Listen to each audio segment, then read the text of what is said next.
Всем привет! Это совместный видос Media No Future и проект Anti-Job. Меня зовут Антон, и я как раз представляю то самое издание с депрессивным названием. На самом деле мы пишем о том, как антифашисты, анархисты, панки и левые активисты переживают всю эту жесть в России, поэтому название, возможно, немного и оправдано. А еще мы пишем о том, как люди, которые не причисляют себя никаким субкультурам или активизму, борются за свои права, самоорганизуются и добиваются справедливости. Ну а проект Anti-Job фокусируется на случаях нарушения трудовых прав в России и то, как рабочие борются за свои права. Забастовки, пикеты, профсоюзные акции, самоорганизация рабочих – все это ребята не только фиксируют, но еще и анализируют. Конечно, стоит подписаться на No Future Anti-Job, потому что такой контент ты вряд ли найдешь в других медиа и проектах.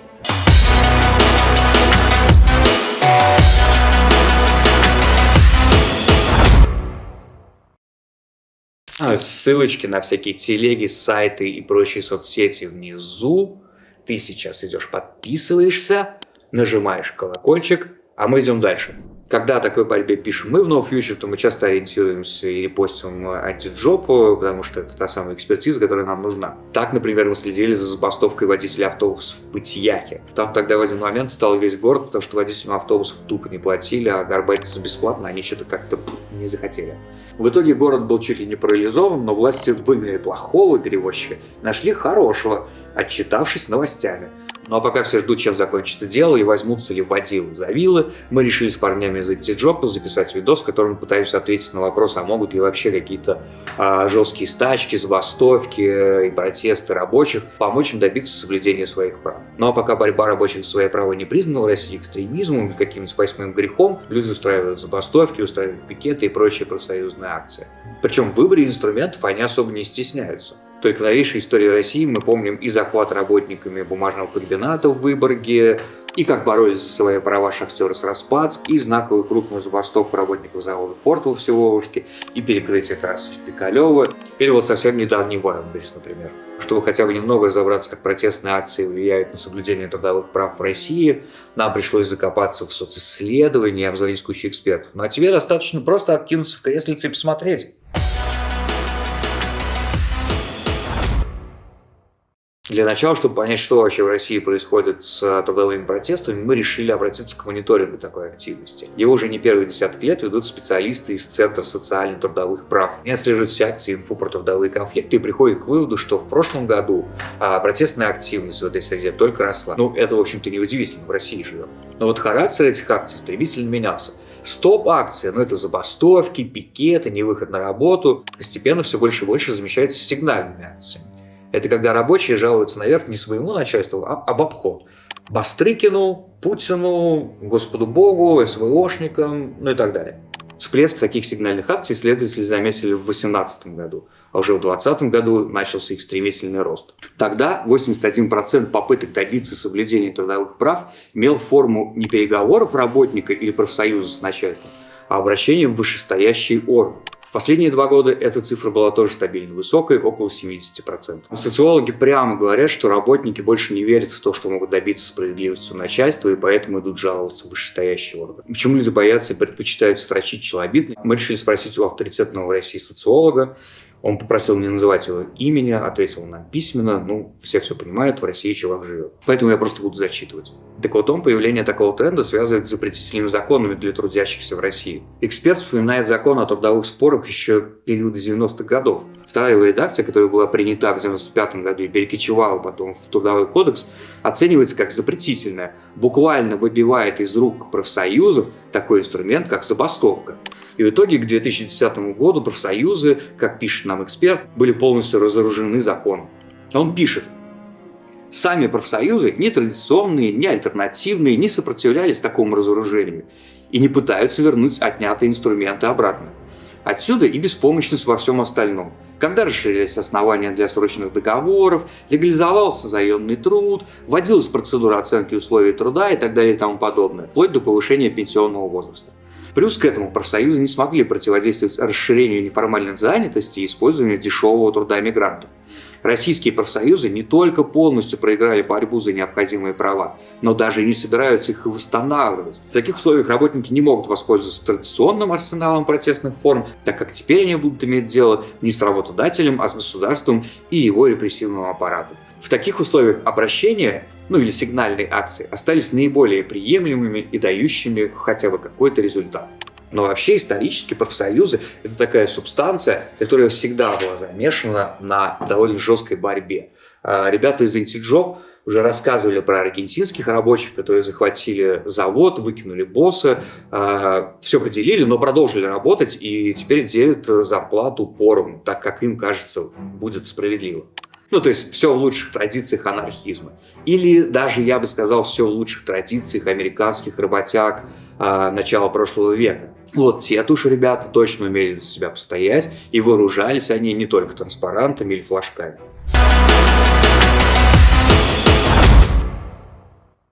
Вообще все началось еще с ковбоев. Противостояние небогатых с богатыми на Диком Западе не отличалось никакой миролюбивостью. Мелкие фермеры годами боролись с владельцами ранчо и их наемниками. Те сначала пытались отлавливать угонщиков скота, но делали это настолько неизбирательно, что устроить какой-нибудь суд линча в поселении с участием женщин, детей и стариков – это было настолько обычным делом, что фермеры в итоге взялись за виллы и винчестеры. Да, я, конечно, говорю про 5-летнюю войну в округе Джонсон, которая стала источником вдохновения для кучи сценаристов вестернов и литераторов. Но еще она стала одним из самых мощнейших проявлений классовой борьбы в США. Но рабочие были не трусливее ковбоев. Так, например, протестные акции с требованием 8-часового рабочего дня, а не от заката до рассвета, прокатились по всей Америке. Самые массовые первомайские забастовки тогда были в Чикаго, закончились новыми увольнениями 1500 человек и очередными протестами и выходом на улицу. Да, если вы не знаете, чему посвящены все эти шествия 1 мая, то отнюдь не Ленину, Сталину или каким-нибудь красным ребятам. Они посвящены жесткому разгону чикагских рабочих и памяти казненных анархистов. Тогда в толпе мирных демонстрантов кто-то взорвал бомбу. Началась быстро беспорядочная стрельба, полицейские постреляли еще своих и мирных, и вообще всех кого угодно, и решили, естественно, свалить это на кого-нибудь. Но выградить своих не получилось. После долгих разбирательств, судов и казни анархистов было вынесено решение о том, что те самые анархисты оказались ни в чем не виноваты, а стали жертвой полицейской провокации. Но не только с полицейскими и нацгвардией у рабочих, которые пытались отстоять свои права, возникали стычки. Когда линия пикета становилась точкой кипения в трудовых конфликтах, коммерсанты или власти обычно нанимали крепких парней. Как у нас нанимают ЧОП или неонацистов, чтобы они расталкивали протестующих, детей, стариков, пофиг кого. То же самое было в США, но только у них этим занимались крепкие ребята из детективного агентства Пинкертон. Это фамилия основателя, которая потом стала именем нарицательным, и так называли всех крепких парней, которые выступали на стороне работодателя. Так вот, самая эпичная, пожалуй, история, связанная с этими Пинкертонами, произошла в Мэтуне. Об этом еще потом сняли фильм одноименный, поэтому посмотрите, если не видели, очень прикольно. Дело было в 1920 году. В небольшом городке шахтеры, наряду со своими коллегами по всей стране, начинают бастовать и требовать повышения зарплат.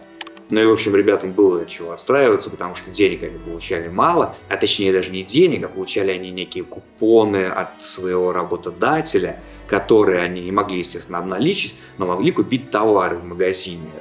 Магазин тоже, как вы догадались, принадлежал работодателю. Товары были по завышенной стоимости, и, в общем-то, как-то у ребят было трудно с питанием. Вы, наверное, скажете, что они могли бы что-то на приусадебном участке вырастить. В принципе, да. Единственное, только участок принадлежал тоже не им, а горнодобывающей компании, на которой они трудились. Как и дом, в принципе, также принадлежал горнодобывающей компании. В общем, естественно, шахтеры пытаются добиться справедливости и соблюдения своих прав, и для этого вступают в профсоюзы, но делают это тайно, потому что вообще за любой контакт с профсоюзом работодатель тогда жестко наказывал.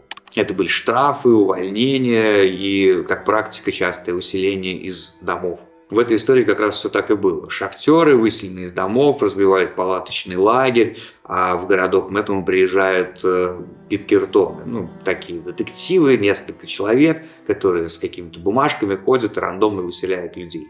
Но в какой-то момент все пошло не так у Пинкертонов. Во время своего бравого похода на шахтерских жен они встречают на улице шерифа Мэтуна Сида Хэтфилда. Он не рад таким гостям и вообще симпатизирует шахтерам и их борьбе.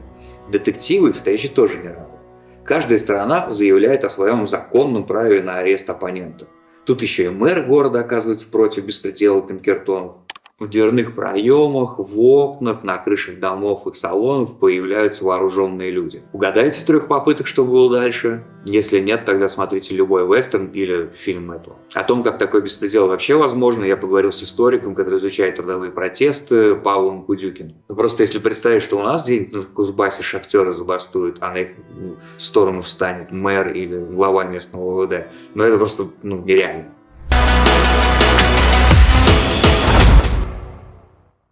Там еще интересный момент, что шериф, который пытается конфликт остановить и против Пинкертонов борется, он сам бывший шахтер. То шерифы, переводя на русские деньги, это руководитель местного ОВД. США избирается. Но избирается, имеет право из жителей назначать своих помощников, которые сразу приобретают права шерифов. Низовая демократия работает. Выборность. Да, сложилось так исторически, со времен войны за независимость. То местные власти избираются. США очень разнообразная страна, где многое решается на местном уровне, даже институционально. Как мы организуем свою местную власть. Хотим — избираем мэра прямым голосованием. Хотим — избираем городской совет, а он уже избирает из своего состава мэра.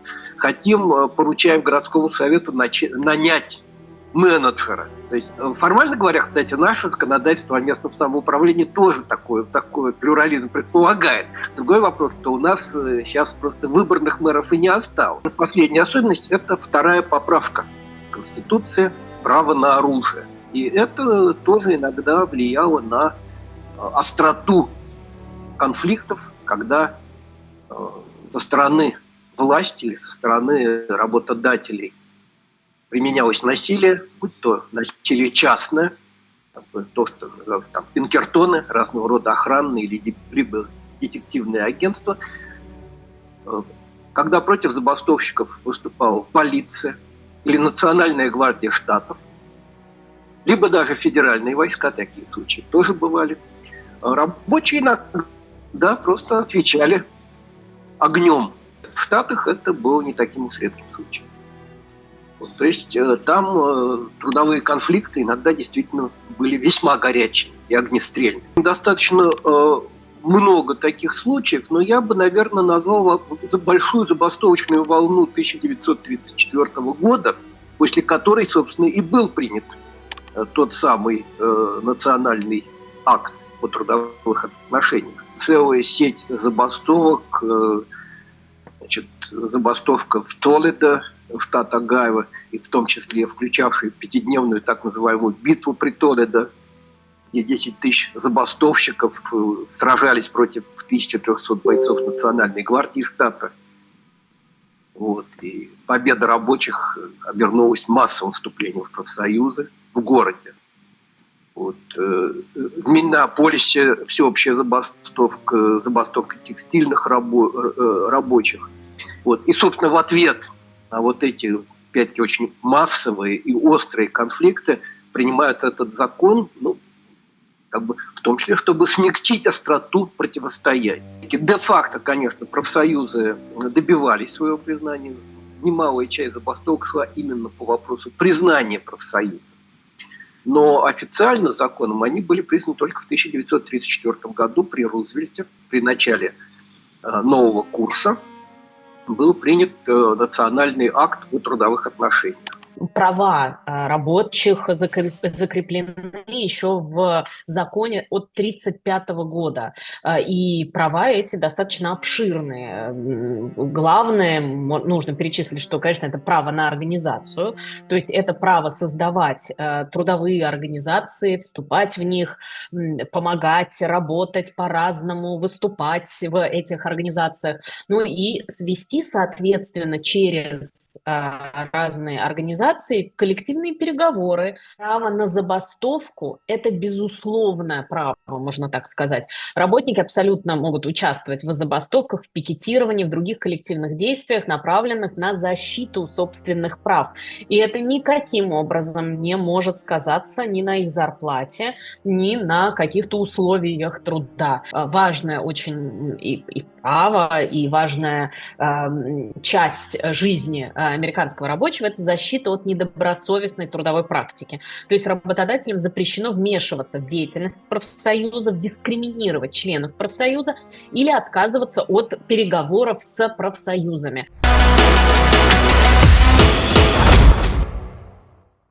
В общем, очевидно, что американским работягам было за что бороться и за что стоять. Эту стойкость анонимный социолог упоминает, когда перечисляет факторы, повлиявшие на принятие в США национального закона о трудовых отношениях. Ну или закона Роберта Вагнера по имени сенатора, который первый его подписал еще до президента. И эти же законы вошли в так называемый новый курс Рузвельта. У профсоюзов Америки не было бы признания в законах Вагнера, если бы не было ожесточенной борьбы и создания ими многочисленных организаций. А польская солидарность сформировала союз интеллигенции и рабочих под патронатом католической церкви более десятка лет. Это были совместные акции, конференции, собрания, работа одних с другими. Значение практик заключается в том, что другие должны увидеть это и воскликнуть: «А что, так можно было?» и попробовать повторить или сделать что-то по-своему. А можно стало по-всякому. И в США начали плодиться большие и маленькие профсоюзы, которые абсолютно не стеснялись в выборе инструментов для борьбы. Основным объединением была Американская федерация труда, такая достаточно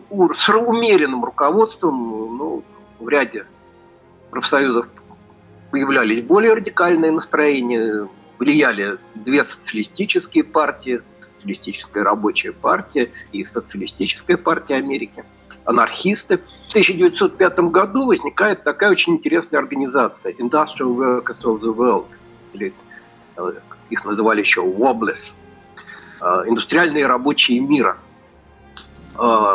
Очень боевая, по своей идеологии близкая к европейскому революционному синдикализму. Прямо сразу на первом своем съезде заявляет, что цель не просто улучшение положения работников, а уничтожение системы наемного труда. Против любых соглашений с работодателем. Активно используется то, что называется итальянская забастовка. Замедление работы.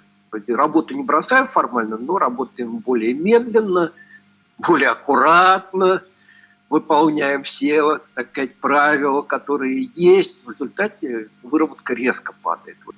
И даже саботаж. То есть порча оборудования, действительно диверсии там на тех же железных дорогах.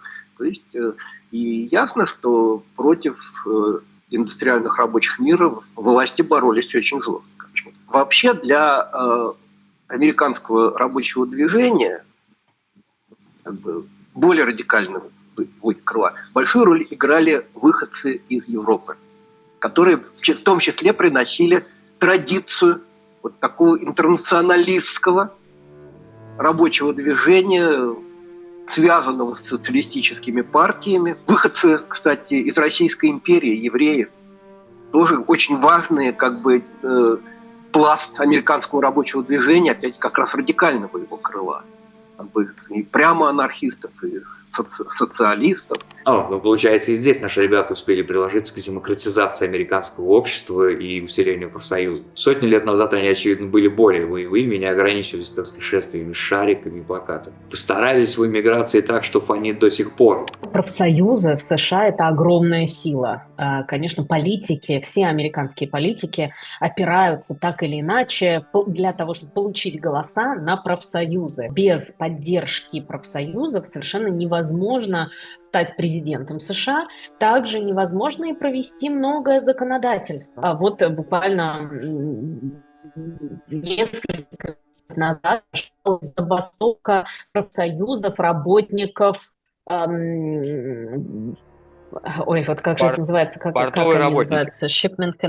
Портовых работников. Ожидалась забастовка портовых работников, и очень боялись этого, абсолютно все боялись этого, и политики, боялись этого и продавцы. И действительно было большое давление на эти профсоюзы, но не с точки зрения «не участвуйте в забастовке, не надо ничего делать, ни в коем случае», а с точки зрения «все-таки выйдите на переговоры поскорее с работодателями». Поэтому вот это эта вот последняя забастовка, она в очередной раз просто показала, насколько сильное это движение. Мне кажется, что она напомнила американскому обществу силу профсоюзов вообще. И в очередной раз напомнила, что профсоюзы могут пойти на крайние меры, даже если есть опасения, что сорвутся рождественские покупки у американцев. И давление политическое, серьезное политическое давление не только на работников, но и, не только, точнее, на работодателей, но и на работников, может быть, со всех сторон совершенно. Ну и в очередной раз, мне кажется, американцы вспомнили, что права рабочих важно, очень, очень важно уважать во всех абсолютно сферах, и недаром это профсоюзное движение пробивало себе дорогу и теперь является важнейшим элементом американского общества и в политике в том числе. Ну, то есть протестующие работяги, левые, анархисты, кстати, наши земляки, как мы помним, постарались так, что сегодня они могут угрожать парализовать всю жизнь в целой стране, но с ними все равно будут разговаривать и без участия космонавтов или дубинок или прочих там бутылок. А что, так можно было? Цитирую я нашего социолога. Ну и реально хочется спросить, а что нужно сделать для того, чтобы в России такое было? В первую очередь отлепиться от государства. Вот это, мне кажется, что нужно для формирования действительно независимых профсоюзов. Независимость, вот это вот главный вопрос. Без независимости ничего, совершенно ничего остальное невозможно. Насколько я знаю, российские профсоюзы отличаются тесной связью с правительством или работодателями. Это, конечно, ограничивает их возможности по независимому отстаиванию интересов работников. Насколько мне известно, очень строгие правила в отношении забастовок. То есть юридически даже организовать забастовку достаточно сложно. Это законное проведение забастовки, насколько мне известно, это процесс очень-очень трудоемкий, очень сложный.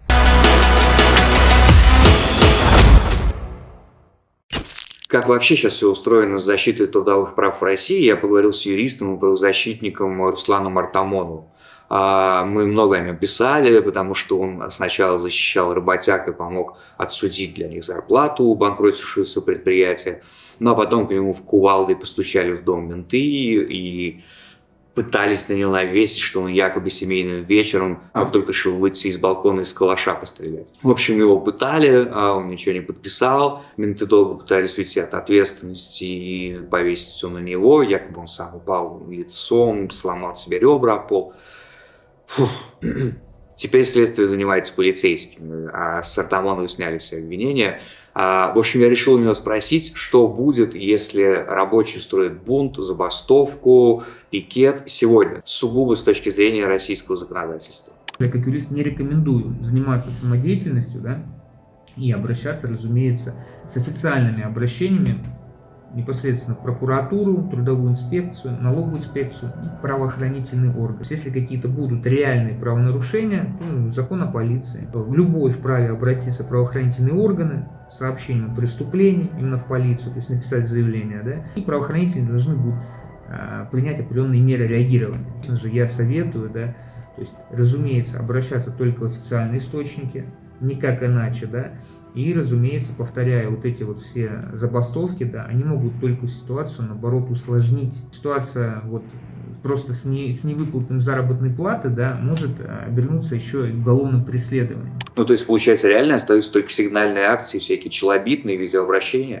Единственное, повторяю, опять же, обращаться нужно правильно, то есть своевременно. Реально, то есть имеют, конечно же, место обращения именно непосредственно коллективное. А если есть, допустим, группа работников, которым не выплатили заработную плату, 20, 30, 50 человек, именно каждый должен, соответственно, обращаться именно с жалобой в прокуратуру. Если взять мою ситуацию, то есть непосредственно по предприятию, именно как раз коллективное обращение в прокуратуру, трудовую инспекцию, повторюсь, налоговую и так далее, они, конечно, принесли результат определенный, то, что работникам непосредственно все-таки, несмотря на задержку определенную, заплатили. Есть такое выражение, даже тузы должны играть по правилам, понимаете? Поэтому я считаю, что закон един для всех, все абсолютно равны, неважно, там, это обычный работник, например, там, водитель, да,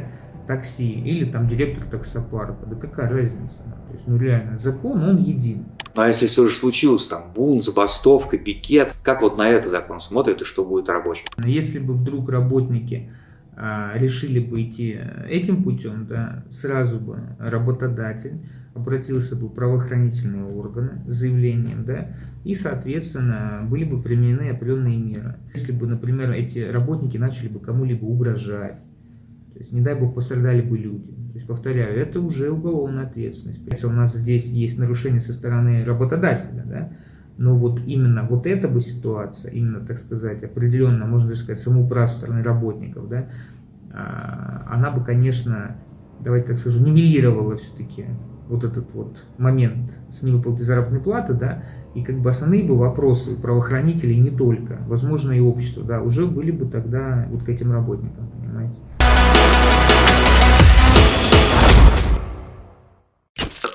Сейчас, конечно, мы переживаем очень тяжелый в этом плане момент, потому что любой серьезный протест, он сразу как бы выходит за рамки законности.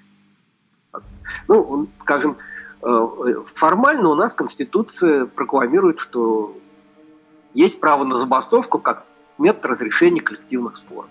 Есть целая глава в Трудовом кодексе, но если мы ее внимательно прочитаем, мы видим, что это на самом деле закон о запрете забастовки. Потому что там настолько сложная процедура объявления забастовки, по сути дела, запретительна. Провести забастовку по закону сложно. Ну, а на ваш взгляд, как историка, как вообще мы к этому пришли? В России произошел катастрофический разрыв традиции борьбы и солидарного действия вообще.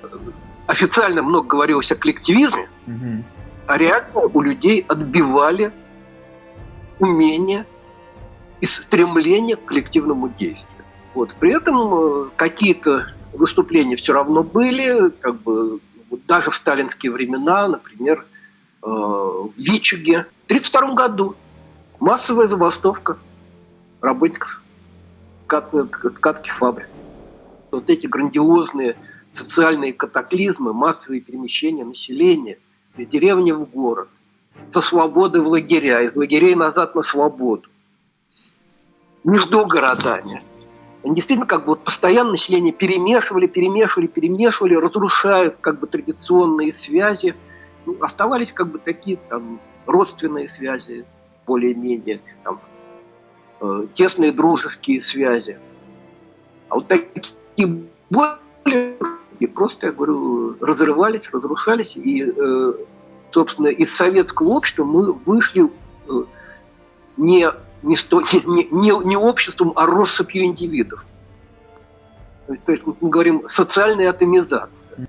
Вот. И мы до сих пор этого не преодолели. То есть вот это, так сказать, атомизированное общество с разрушенной традицией коллективного действия.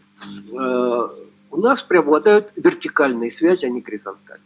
Вот работник предприятия скорее будет считать своим мастера цеха, даже начальника цеха, а может быть даже директора предприятия, а не такого же работягу, но с другого предприятия. Горизонтальные связи, горизонтальная солидарность очень слабо развита. Вот. Ну и плюс инерция страха, которой мы, в общем, и не успели толком жить, как она начала восстанавливаться.